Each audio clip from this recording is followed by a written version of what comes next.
go.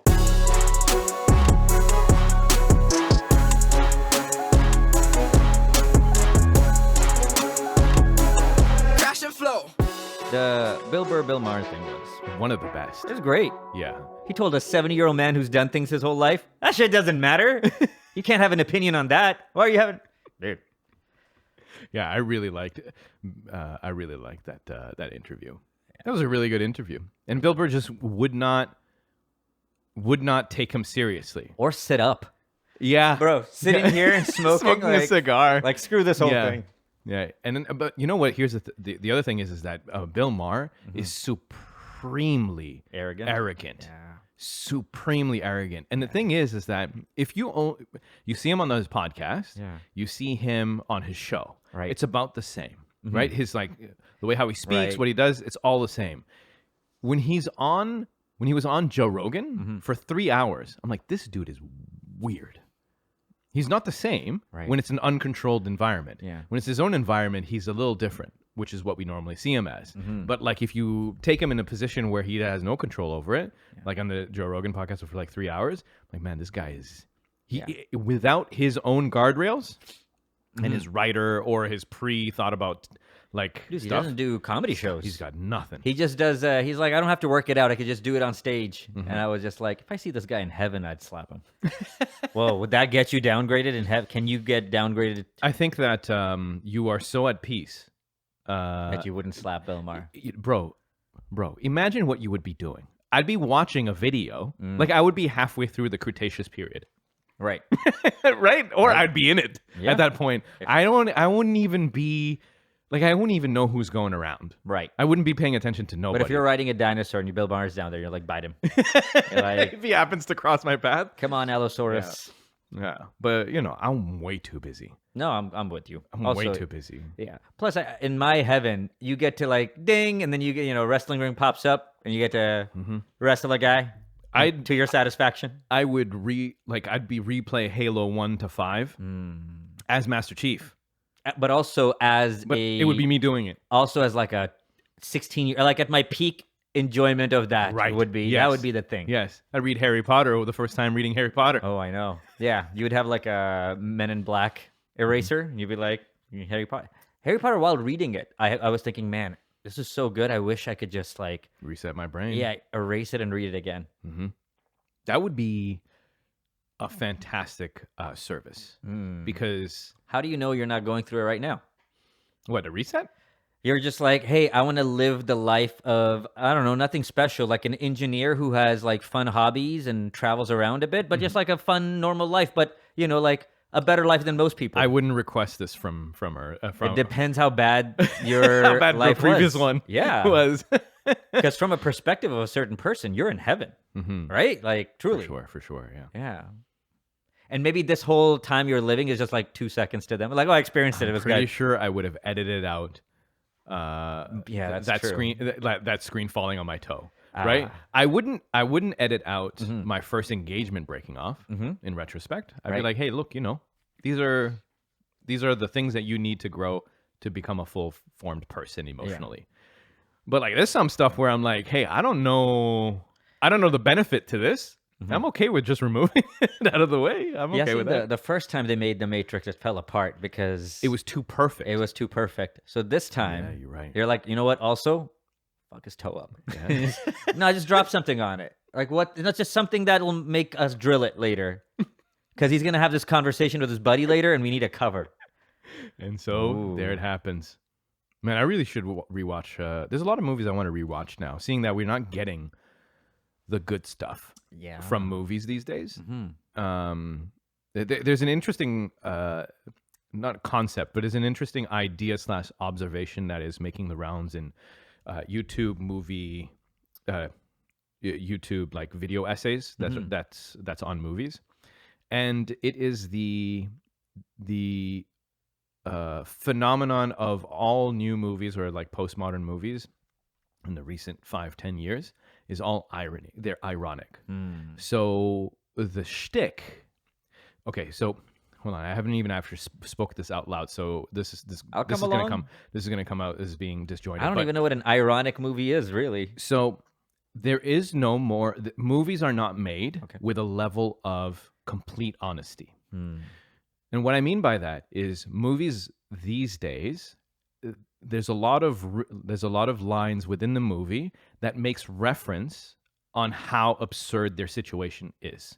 So it's essentially a fourth wall break, right? Where they're like, that happened. They're not looking in the camera when they're saying the statement, well, that happened. That was crazy. But it's being said in the script in a way for them to wink, wink that, hey, even the characters in the movie know that they're in the movie.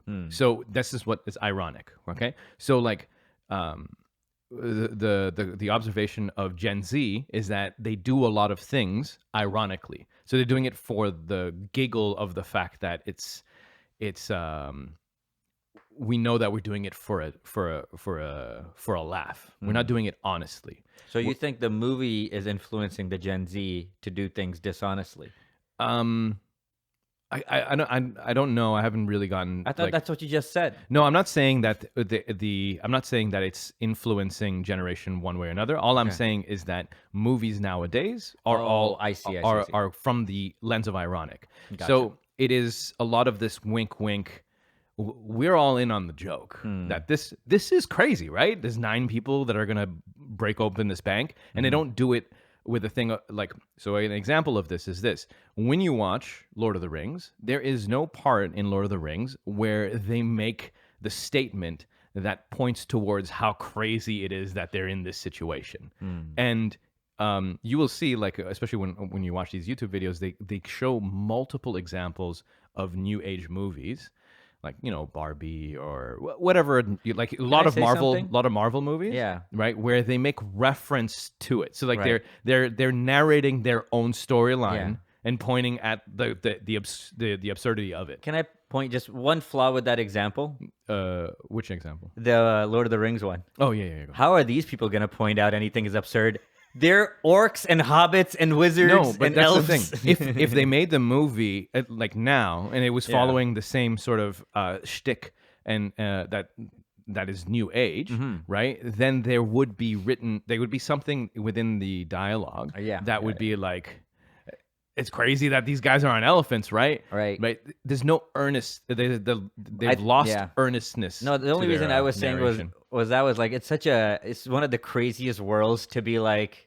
It's so hard to have a baseline there. No, I know, but like, for example, here's another example that might be that make more like sense. Like Harry Potter 2 would be another one where it'd be like hard to do it because you're in a magical world, right? Like so, but they do it all the time in Marvel movies, and Marvel movies is absurd. But like they've ramped up the irony. There's so many jokes and like so many like. Nothing is taken seriously. There is no gravity to anything. And then every serious emotional moment is immediately punctuated by some joke or quip to break the tension, because it's just not cool to have like an earnest moment of loss. In the last phase of Marvel movies, the only like where they state the example of them being like holding true to being earnest and also balancing the comedy is Guardians of the Galaxy 3, where they balance both, because James Gunn is a better director. They balance both like ironic storytelling and that shtick, and also when it's an emotional moment, it stays an emotional moment. Like they hold true to it, and they don't try to break it by saying like whatever it is that they will say in the script. So here's an example: the Dark Knight series, Christopher Nolan, right? It's all based in reality, more reality than orcs and whatnot, right? But there is not a moment during the 3 movies where they make reference to how absurd. Like, I'm just a bat. I'm just a guy dressed in a costume, just beating up dudes. Like, they never say that, because that undermines the entire universe that they've built and the concept of Batman, right? So you don't make those jokes, and so it's the death of honesty or earnest storytelling, and this is prevalent in today's media, and so. What these guys are saying is they're pointing out the fact that this is indeed what's happening, but also the next few movies that really make a splash to go back into like a good large blockbuster will be a story like a story told in an earnest manner. Like those are the ones that are going to make the difference. And it's true already right now. Mostly indie films are the ones that are getting their nominations for like art house awards and stuff like this. Not art house, but just movie awards. And a lot of them are earnest storytelling again. Like it's making a comeback. And the thing is that like I don't want you to tell a story and then like cut it at its knees by pointing out how absurd it is or how weird it is or like we just did that, that type of thing. Like I want to let's have an honest, like fun thing. Take yourself seriously, Right. I'm paying $27 to watch this movie. First off, I just love the standards you have. Yeah. Where you're like, come on, movie, take yourself more seriously. You're better than this. Show up on time. Maybe there's no such thing as early, movie. I like it. It's not that you're like angry. You're just like, I just want you to be a little bit better, okay? Like the last generation. Yeah, man. What I do like is that the people who send me like, hey, you should check this movie out. It's like they're still good movies. They're just not. I don't know. They're on this random, this streaming thing here, that streaming thing here. It's not in the movie theater like the way it used to be. Bro, torrents are coming back. Yeah, it's weird stuff. Man. Torrents are coming back. I'm gonna come back next week, and you're gonna be like, "Hey, I have this cassette for you." I'm like, what? It's VHS. No, it's better when it's grainier. It really. That's how they make the new ones. Bro, there's movies that are they put it back in digitally. Yeah. They put the grain back in. They put the whatever because it's the texture, right? I learned that when you shoot film, you have to like convert it to digital. You do all your editing, and you put it back on film, and then that's how they show some movies because they want it to be a certain way. I think all Tarantino movies are like that. Yeah, and Christopher Nolan also is all so much work. Yeah, bruh.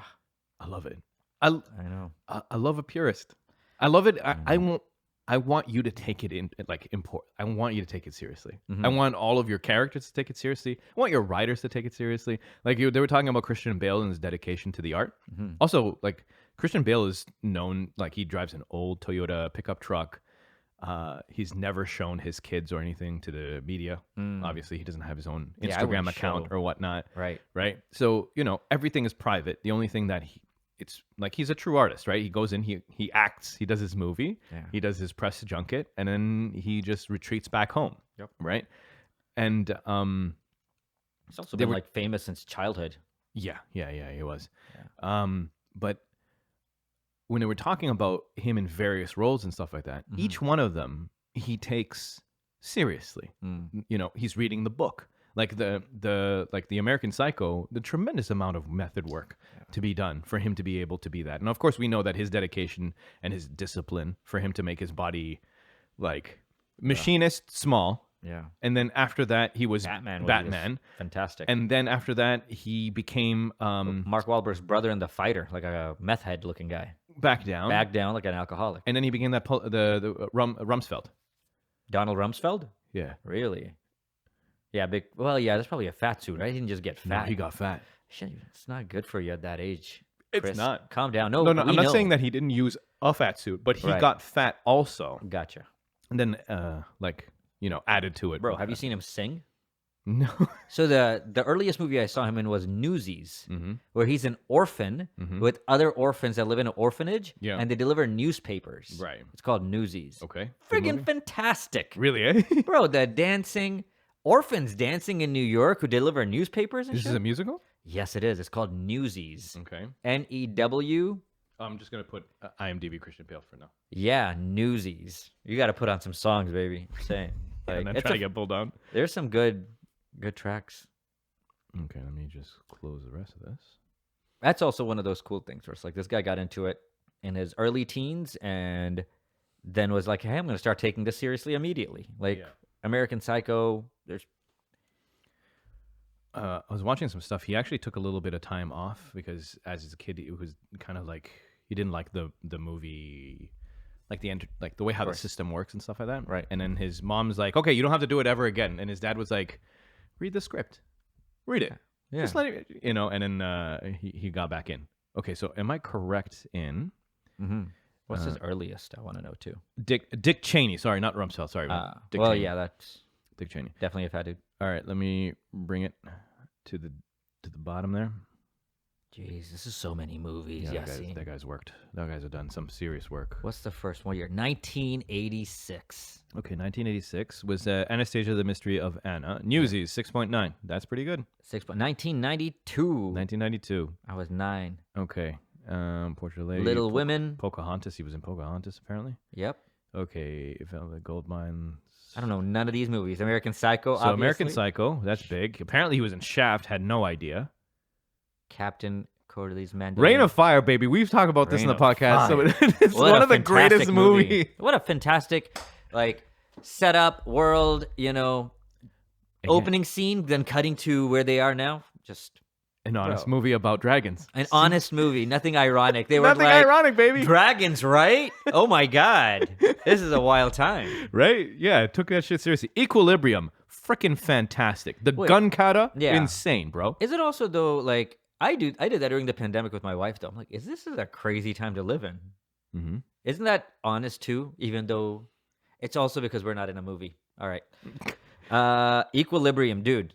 No. Also, the thing is this: the difference is that you were living normally. Then you became in the pandemic. The change in state is something that you could notice because, I remember when life was normal and it's not. In the same way, in a zombie movie where you would be like, I remember when the world was normal, but now it's filled with zombies. Making that observation is not ironic. It's ironic is that you're fighting the hordes and stuff like this, and you're like. Yeah. It's more of a jokey I got you. observation of the situation. Yeah. Yeah. Okay, so Equilibrium, Yeah, the fantastic. gun kata, Right? fantastic. I don't even know if I've ever seen anything like it. It's like an Asian movie or something. Yeah. Yeah. Yeah. Actually, I just want to see who Directed it? directed Yeah, I was it, thinking. The Machinist. Okay, director is Kurt Kurt Wimmer. He also wrote it. Is this good looking son of a Holy gun? shnikes, dude. Hold on. What are you doing? Okay, let's see. This is writer. I'm not too interested in writer for now. Wow, how rude. Take that, writers. Children of Corn, Dude, you only do- Ultraviolet. yeah. Wow, I'm not surprised. Those two felt like it was the same director for sure. I could see that. All right, Very let's different ratings, though. Let's see what he did for writer. Beekeeper. That's funny. These are not good movies, by the way, as far as writing is The concerned. Expendable 4s? Are you Also kidding me? not good. You don't know anything. Point Break, not too bad. Total Recall, the new Salt. one? Yeah. Yeah. Salt, it was interesting. Law Abiding Citizen was really good. Well done Street by Kings him. was good, too. Oh yeah, that was good. Yeah. The Recruit. The Recruit was good. Sphere was cool. Sphere was really fun. Yeah, Sphere was cool. I kind of like his work, to be honest What with was you. the last couple of... Sorry. The Neighbor and Double Trouble.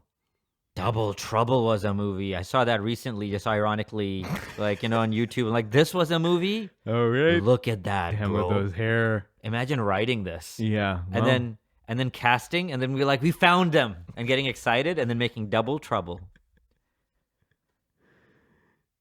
Dang. David Carradine, the guy. David Carradine. The guy went. You know how he went out, right? Dude, I heard he choked himself with a belt. While he was choking himself. Yeah, well, yeah. He's choking the chicken, Yes, choking the chicken. and then he also choked himself. at Draining the the same time. snake. Yeah. Taking a visit to Palmdale. That's wow. You got many. Huh? You got many. That's what she didn't say to him. So, right. yeah, Kwai Chang Caine. He's, Machinist. yep, Right. Kung-fuing himself. All right. Yeah, Machinist.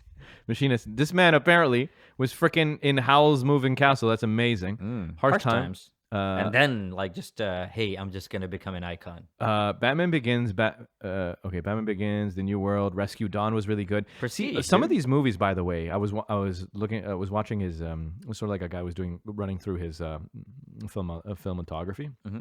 Filmography. There's a lot of these movies that were really low budget that he wasn't getting paid much at all. In fact, there was a couple movies where he said the makeup people were making more money than he was. Right now, Because he asked them, like, how much money do you make? right? But the thing is, he just does it for the love of the game. Yeah. Right? I do it because I like acting. There's a difference between that or just chase. You know how like I'm gonna do a little comparison after this because we're already on this thing. But The Rock, who had this grand goal that was on his vision board, right? Yeah. where he was going to be the highest paid, greatest, like biggest movie star in the world. That's what he wanted to do. He wanted to be the next Will Smith. Right. Pre-slap. Right. And bro, we'll come back to that because imagine if you made fun of Rock's, I don't know, mother or something, and then he slapped you. Dude, you would die. That guy just walked up and slapped you? Yeah. Anyways, please continue. So you compare The Rock who to Dave Bautista. And some people might think that, look, the reason why I'm comparing the two is because they both came from wrestling. They're both really big dudes. And honestly, they're both bald and they haven't like done like hair transplants for them to be able to open up the amount of roles that they can get. They kind of look the same. And then have a look at the two roles. And then I will tell you. All right, we'll get there in a minute. Let's just finish off this Christian Bale thing here. All right. Rescue Dawn, The Prestige, fantastic. Watched that recently. Ridiculous. 3:10 to Yuma. Dude, this is a fantastic movie too. Public Enemies? No. Which one are you pointing Salvation. I enjoyed that. You know why? I hadn't seen a Terminator movie in a long time. Okay. As soon as they go, I'm like, oh. Yeah. Honestly, dude. The Fighter, amazing. Flowers of War, I did not watch. Dark Knight Rises, Out of the Furnace, American I watched. Hustle. That was pretty good. American Hustle was decent. Big Short. Did not watch that. I just left that one. King of Cups, The Big Short was really good. He was really good in Big Short. Yeah. He also, here's the thing, bro. This guy, he is not Christian Bale in each movie. No, not at all. They're like, still to this day, Al Pacino and Robert De Niro. I'm not sure what's the hype. Well, do they do what they do specifically so good that everyone loves them just for the one thing that they do well? Is that why we like them? I don't know, man. But the thing is, if you go watch Taxi or Bull Run, there's a lot of movies, and that's when they were in their Ed Norton phase. Like, they were acting.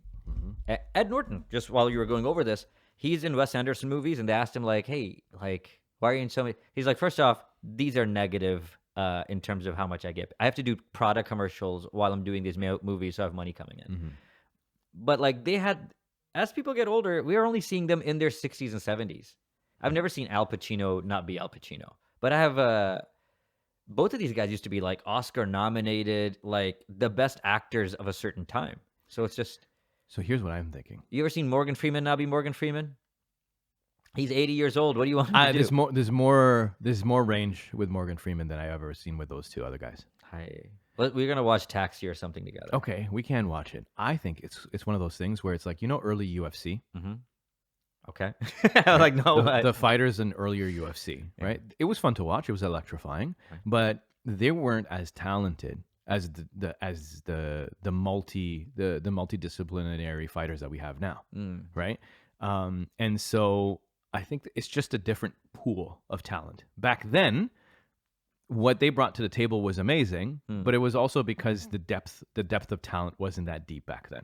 Okay. Right? And then also, if you made movies that was specifically always around the same genre, so like, because there's a bunch of movies where kind of like, especially for Robert De Niro, where it's like a lot of mob movies, where it fits the mold. He keeps doing the same thing, right? But like the amount of range you get from Denzel Washington, and I've been watching Denzel from like when he was young to like where he is now, bro, range, right? Yeah. You don't get remnants of a Denzel Washington from, Malcolm X or whatever. Right.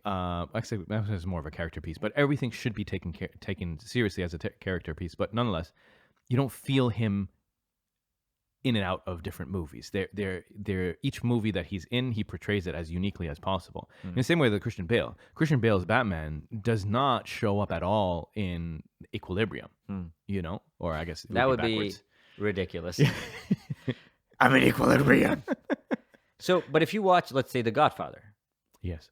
And you see in Godfather 1, Michael, right? Played by Al Pacino. Yeah. Or in Godfather 2, Fredo, played by the other guy you don't like. Robert De Niro. Yeah. They're not what you see today.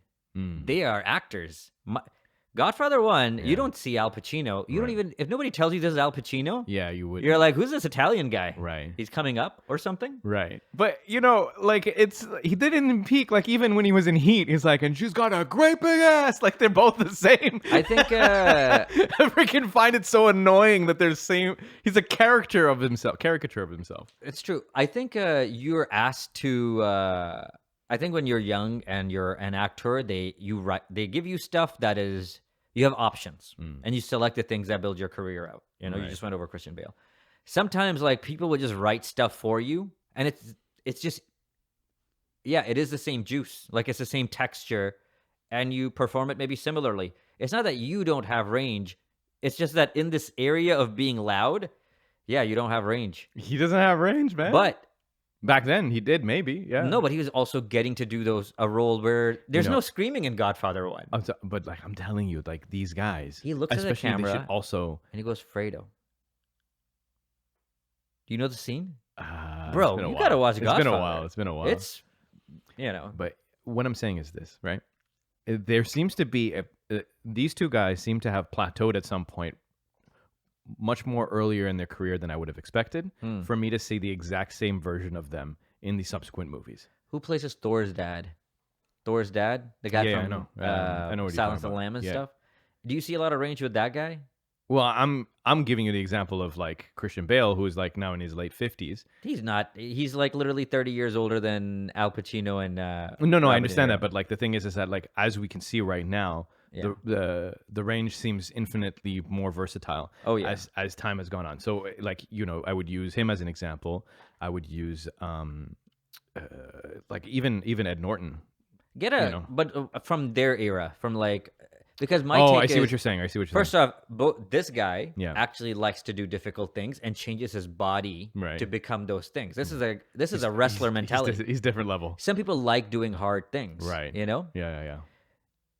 I'm trying to think, but I do think as Would you say get older- Denzel would be part of their ilk? No, I think he's about 10 years younger. But Maybe he straddles I both think modern. Denzel's also better. That's like, Yeah. and he's showing it right now, Yeah, right? yeah. But I'm like, it's tough because it's not like all of them are alive and stuff. Yeah, for that age, and then still operating. There's a lot who they just not work anymore. There was one more. Denzel like also can still be an action guy, right? Like you can He believe him. just had Equilibrium 4 recently, and he was so believable, dude. It's true. Even within Equilibrium 1, 2, and 3, 1 to 4, like his character goes through an arc, and it does change. Yeah. As like he's changing. He's evolving his character within in a specific franchise, dude. I almost want to say like, mashallah, we have shouted out a lot of people and then been disappointed with their eventual either who they became or who they slapped. Yeah. And say mashallah on Denzel's name. you know, Yeah. Put some respect on that man's name. Hopefully, Mm-hmm. doesn't start slapping people or you hear weird stuff. He's one of the he's pristine. He's I don't know one bad thing. He was in Mississippi Masala. Yeah. He's a great guy. Yeah, he's fantastic. If you haven't seen my favorite Denzel movie is called Glory. It has him and Matthew Broderick, and Matthew Broderick is like the head of a slave battalion in the Confederacy.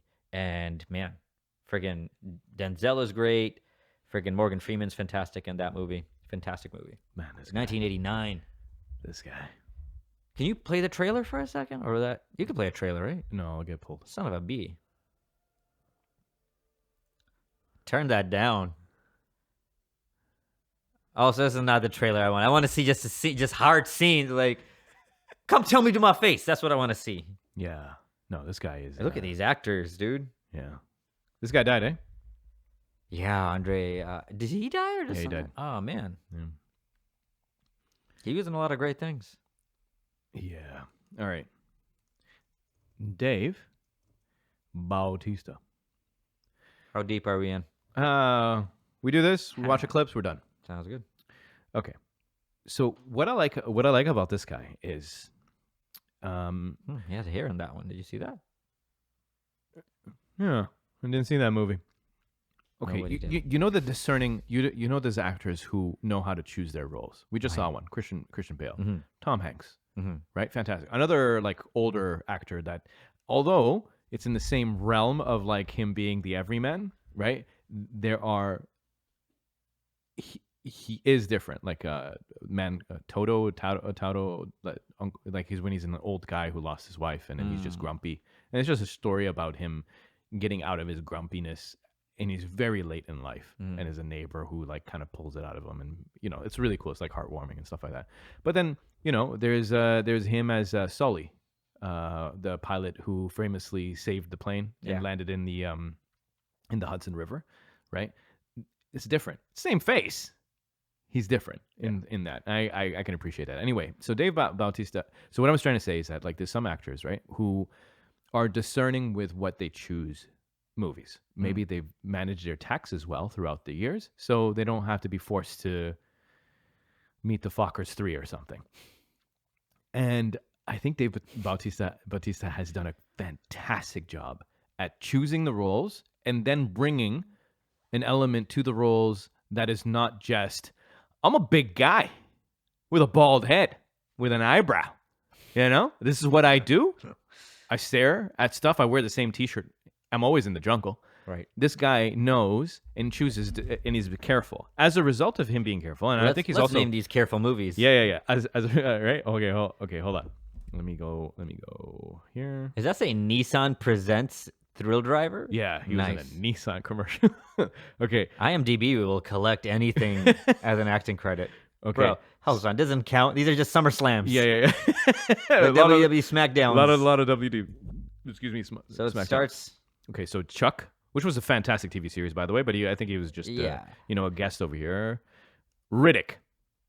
That was a good movie. Yeah. He was one of the fourth Riddick. He was one of those guys in the army. Who's hunting, yeah. Yeah, that makes sense. Right. And the thing is that his role in Riddick is very small, but it's memorable because like he brought something to it, right? He was kind of like a little skittish at the same time, and then he tried to play it off. It was like a funny moment, but really small, but he does a great job at that. So he was in Riddick. Let me see. Spectre. I don't remember where he was, but probably just a goon. enter big, goon. The Heist, The Boss, Marauders, Kickboxer. These ones I don't know anyway. Okay, so then he goes into Guardians of the Galaxy. So here, this is when you can actually start like choosing your movies. Until then, you're doing Bushwick. You're doing Enter the Warrior's Gate. Yeah, you're being what typecast. you can. You're being typecast, Yes. right? You're a big guy, whatever. Right. So again, yes, absolutely. After you do Guardians, now you got that Guardian money. Right. But immediately there, he does Blade Runner, and the role is very small, and it's just I think he's on screen for maybe like 5 minutes, less than, right? But what he brought to it was amazing. Do you remember the movie? No, not okay. I only saw it once. Okay, yeah. So he's essentially at the very beginning of the movie where he's a replicant, and the guy who we're following the main character, and he's a guy who takes out replicants that I don't know. There's something that goes wrong with them, so he eliminates them, right? Okay. And it's not a loud role. It's not a big role. It's not something that, I mean, I don't know how he came to it, but like what I mean to say is that I don't think that he was just specifically chosen for it. It's one of those things where, his agent and stuff is trying to work out these roles. Right. It's not pivotal. It's not centered on the fact that he's a big guy. It's just a good little role for him. But honestly, this was like a really good, Hotel Artemis. I think I watched that.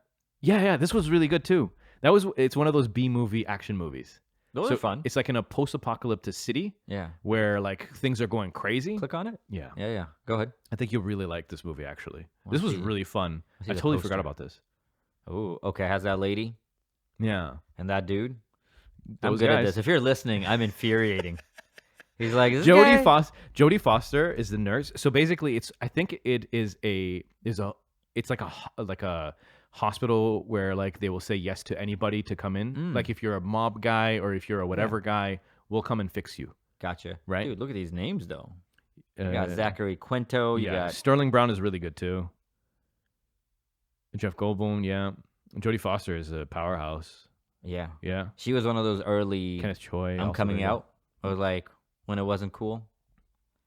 Oh, she was? She is? Dude, yeah, way back. I didn't even know. When I love that I don't know because I only know her as like a great actress. I think she was being blackmailed by a tabloid, and she's like, "Screw you, yeah, right. I'll just come out." Man, which was supremely talented, Jodie Foster. Oh yeah. Like she was fantastic in this movie, but like this is again a movie where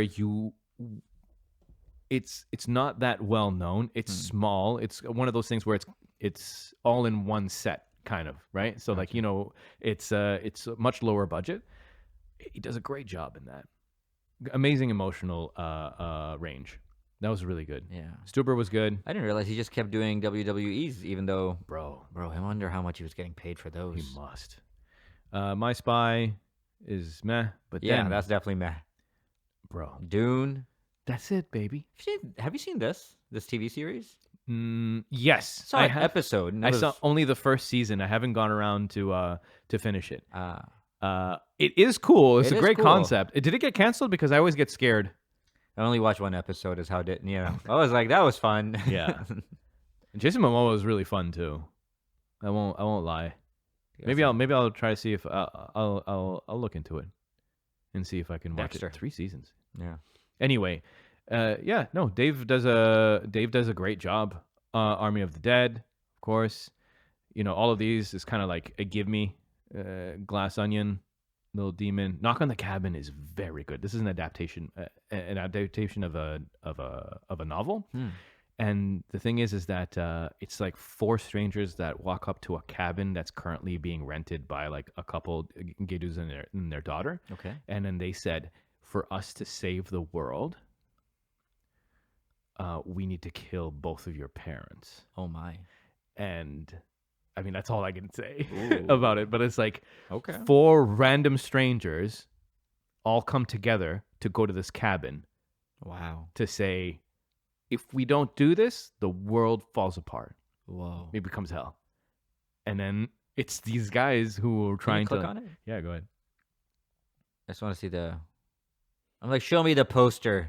I don't care about your description, but no. Oh, nice.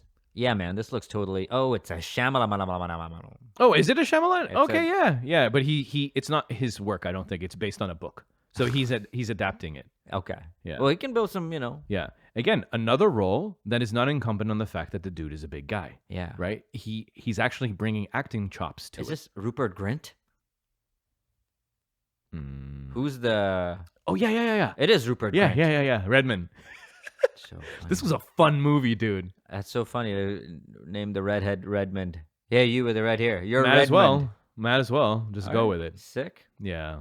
Also, this is I don't know how many flowers Dave Bautista gets, but this like a latter part of this episode, people send this to him. They're like, hey, look, you made it.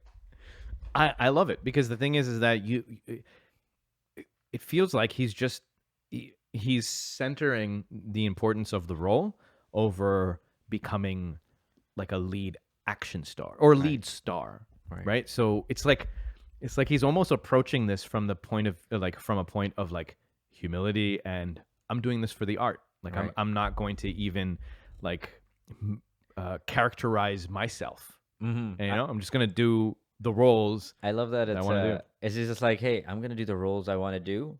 Also, every few months off the turnbuckle, I'm doing like he's doing the most he's like, hey, I'm getting to act with these real actors. Right. With real directors. Denis Villeneuve as and then directors. he's just traveling around and body slapping people, bro. He gets best of both worlds. Best You know of what? both If worlds. that's what you need to do, so you're not doing whatever The Rock and Kevin Hart are doing. Well, there was that one movie in here that was like My really Spy or shit. something. My like Spy, that. Yeah, for sure. Yeah. Dave I mean, he's not Bautista. gonna be perfect, but I like it. Rumble. I want to see. I would like to see him keep going, dude. Yeah, man. Keep doing serious roles that mean something. Can you click on upcoming? Oh we man, can 10. All right. 10 movies that we can. Half of these are gonna be WWE. No, those don't make it. Okay, Trap House. I don't know. Afterburn. Army of the Dead. That's gonna be fun. You know what he's doing? Yep. The Wrecking Crew. Beowulf. He's in Beowulf. Grendel, dude. He's Grendel. I don't know what Grendel Is the main. Oh, he's the main guy? monster. Okay, wonderful. Aang the Last Airbender. Who is he? Voice in production. I want to tell you. He doesn't Aang. say you, yeah. Like, hello. In the Lost Lands, the Killer's Game, and The Last Showgirl. Fun times. I'll watch some of those. Yeah, bro. But dude, you should watch Dune. I'm just saying. Let's do it. Let me shoot. All right, let me see if I can find a quick something. Let's see. You don't have to. This is a good podcast. Yeah, you know what? We're done. Yeah. We're done. People, this has been episode 460. Thank you for hanging with us. We'll be back in a week. Take care of yourselves. Good night.